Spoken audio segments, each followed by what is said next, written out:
Hello, my name is Hakon, and today I've got another little tutorial for you on the Empress Effects Zoia, the modular patchable digital synthesizer in a Stompbox format with a lovely grid pad interface. Today's video is going to be about ties and slurs in the context of a sequencer.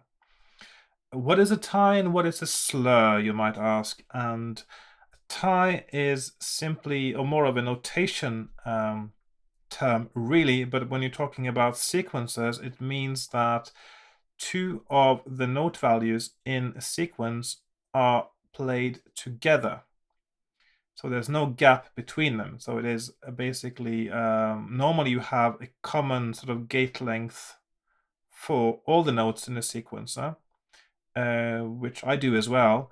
But sometimes you have a tie, which means it ties together with the next and it doesn't trigger a new gate. In notation, it's just two notes that are written separately, but they're tied together with a line, and that means they are played as one longer note.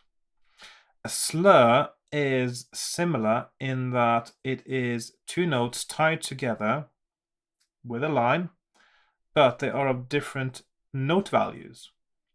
And that means they are played as one, but you change the pitch of your instrument as you're playing them. And in this patch, I will show you how to do that in a sequencer on the Zoia in a very simple way.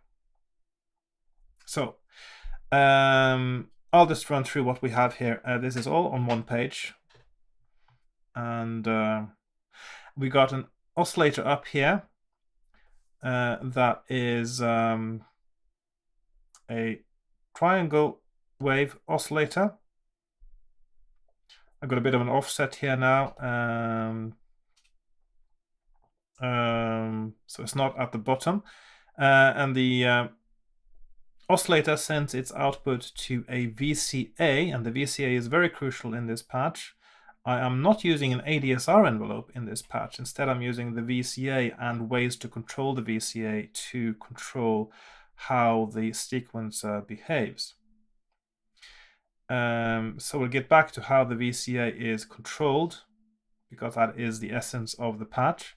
The VCA sends its output to left and right channel. And it just occurred to me that since I don't have any effects on, it's not going to look very cool on the oscilloscope. So maybe I'll add some effects later on as I'm doing this. Okay, but first of all, the reason I'm not having any effects at the moment is because it is easier to hear exactly what's going on with the ties and slurs without any effects sort of obscuring the effect of it. Okay, so the main part of the patch is the sequencer, which has a little, so it's an 8-step sequencer with 3 channels, which is more than I usually have for my sequencers, because I've got 2 extra channels of control now that is meant to do something to do with ties and slurs. The sequencer is triggered by an LFO here, which has 3 pads, because I also included a swing amount for the LFO, so I can control the gate length. If you want to know how that works, that's one of the methods I used in a previous video about 5 different ways to create different gate lengths and gate ratios. I'll just put a link to that up here. Because if you have swing amount on an LFO, you can change how long a note is on and how long a note is off in a sequencer very easily. Basically, when you increase it, the note on is shorter. When you decrease it, the note on is longer. I'll just put it right there in the middle for now. And the output of the LFO goes to the VCA. So every time the sequencer is triggered by the LFO, it goes 1 step forward, and it also triggers the VCA, which then is on for the duration of the LFO. So of course it is quite important in how it sounds, how long the gate is open for. So that is why I included the swing amount on the LFO. And you can see it also goes into this, which is a delay module. And the reason for that is that the way that the patch decides whether there is a tie or not is by using a sample and hold. That is actually not quite the correct way to say it. It uses a sample and hold to create the tie. But because the LFO triggers the sequencer, the output from the sequencer is a little bit later than the LFO, and therefore, in order to have a sample and hold respond to the output from the sequencer, it needs to be delayed a little bit, and I'll just get to that in a moment when I'm talking about the output from the sequencer. So what we need to know for now is an LFO with swing control so that we can adjust the length of the gates. And then we have the sequencer itself, which has track 1, which is note values. So these ones here, and they of course transpose the offset of the oscillator. And then we have a second track on the sequencer, which is a gate sequencer. And what this does is this is the one that decides which notes are tied together when it plays. So if I just play it now, you can actually see it.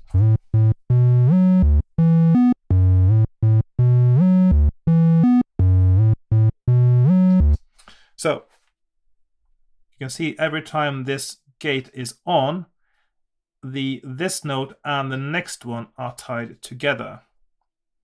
And here we have 2 in a row, and then these 3 notes are tied together.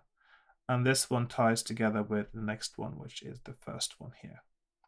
So every time there is a gate output here that is on, it extends the gate length to include the next pad as well.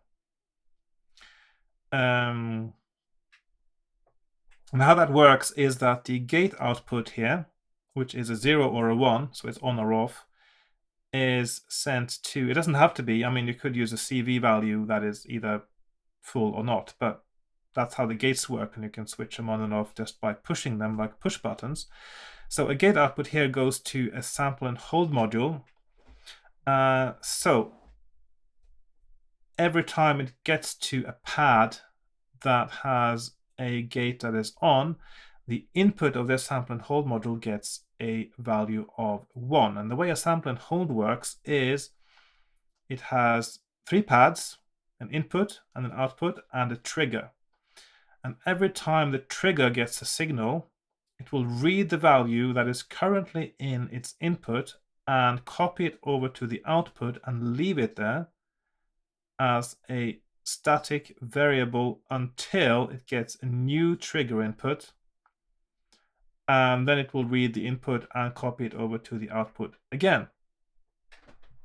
So, and we want this sample and hold to get a value of 1 every time there is a gate output from the sequencer. So I am wanting to trigger that the same time as, because I also wanted to get to 0 when there is no gate. So it is triggered by the LFO, but because, as I said earlier, because the LFO also triggers the sequencer, it needs to be delayed by 1.333 seconds, which is the minimum resolution for lots of things happening in the Zoia.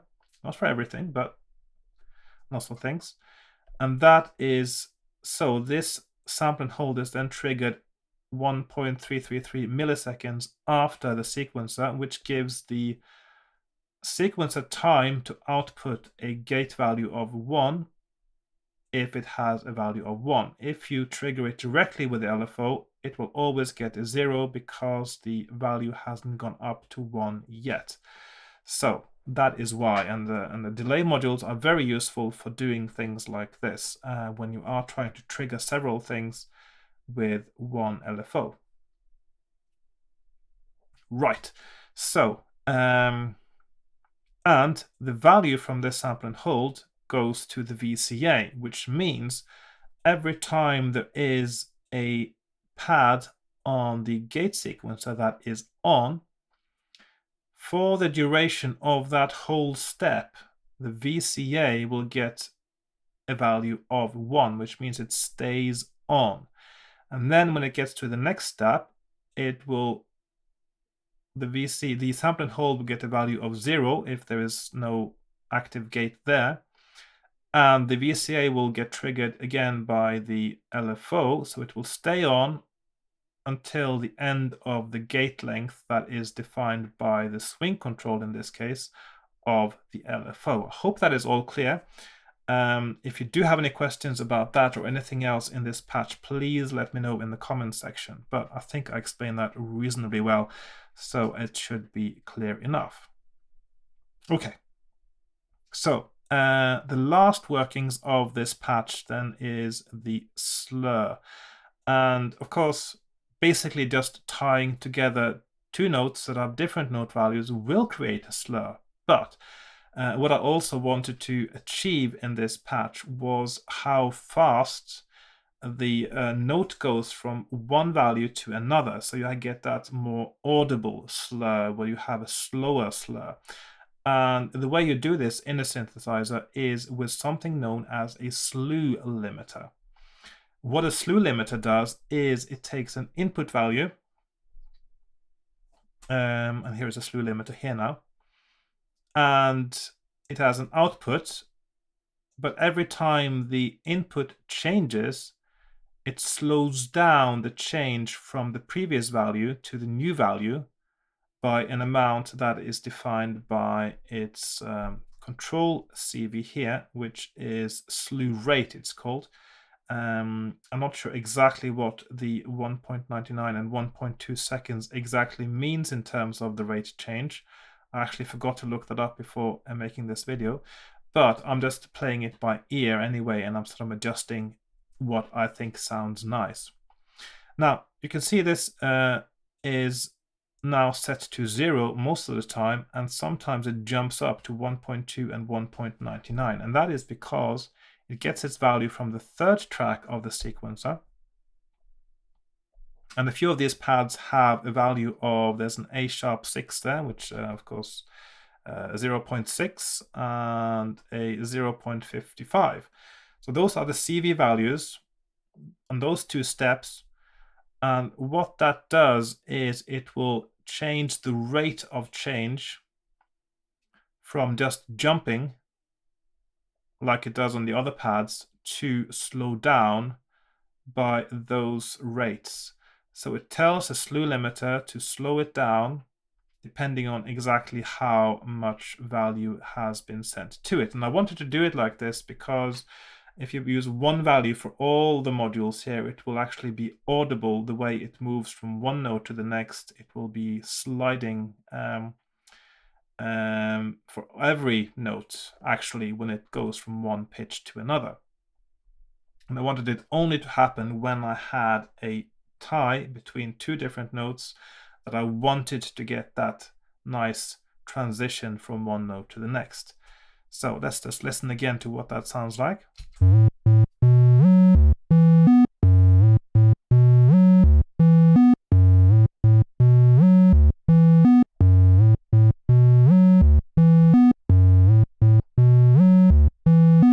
So see, when it goes to the pad that has the slew value, it gets that nice smooth transition.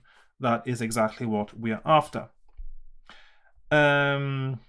So the way this works, I actually haven't told you exactly how this works yet, because it takes the note value from the sequencer and it sends it not to the oscillator directly, but that is the value that goes as the input of the slew limiter, and then the output of the slew limiter is the oscillator frequency input.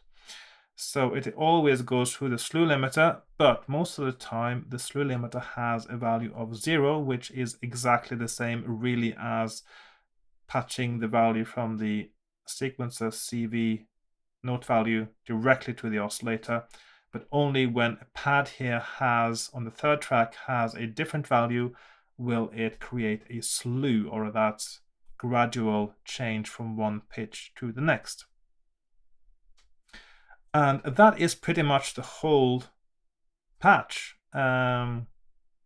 There's nothing else to it, really. It's relatively simple, and I think it works really well, and it's another of those things that I wanted to figure out for myself how to do with the sequencer on the Zoia. So, and of course that is generally my sort of aim with many of these videos and the presets that I make, the patches I make, it is to make things that I want to do for myself when I'm working with a Zoia, and things that I want to use in my own music. So that is why I make them. So just to play you out now, I'm going to add a little bit of effects here, because it will make a nice oscilloscope effect. I have no idea what this looks like on the oscilloscope, but I'm going to find out soon. Let's do a whole room reverb. I think we're good enough with that. So we are going to patch these things together and get the output from the VCA there. So let's see how this sounds like now.